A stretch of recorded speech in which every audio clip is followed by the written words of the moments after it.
তারা তো রোহিঙ্গা সবসময় মোরার ভিতরে আইনা আমরা ডিস্টার্বই করার পরে আমার আরও 2টা বাসুর আসলো হেরার অত্যাচারে বাড়ি ছাড়া হয়েছে।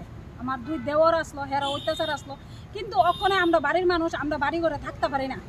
আমরা বাড়ি ঘর থেকে হেরা আজকাল 3 দিন হয়েছে বাড়ি ছাড়া, আমরা এর বাইর থাকতেছি, কিন্তু এখন পর্যন্ত মধুপুরের থানা কোনো পদক্ষেপ নিছে না। ওখানে আমার বর্তমানে আমার বাসুর আছে, বাসুরও যাইতেছে গা, কারণ তারা সাক্ষী দিছে, এ কারণে তারা দিতেছে না থাউনের লেগে।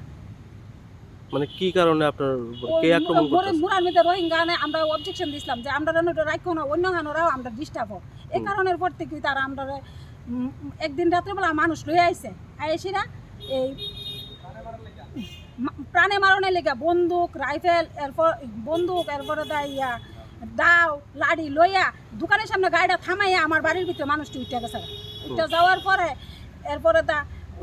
পরে আমরা তো নিজের যান বাঁচাইতে পারি না, আমরা গিয়ে সেটা আরেকটা রাবার বাগানের ভিতরে গিয়ে বইয়া রয়েছি, বইয়ে সেটা দেখছি সত্যি ঘটনা।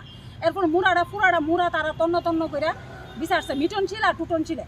বিচারণের পরে আমরা কি তা করব, আমরা নিজের জীবন বাঁচাইতে পারি না। এরপরে তো এই থানার মিডিয়ায় এসে কমপ্লেন দেখছি, কিন্তু থানার তার আমরা কাগজপত্র অহনো কোন চুপ করছে না। ওরা না করার পরে এরপরে তো আমরা যখন বাড়ির থেকে বাইরে গেছি, আমরা সোনার গয়না, চুরি, 2টা গলার হার, 2 জোড়া শঙ্খ বান্ধানি, 1 জোড়া দুল, 70,000 টাকা ক্যাশ আর 300 কেজি রাবারের মতন এডিও লয়ে গেছে। এরপরে কারা নিছে?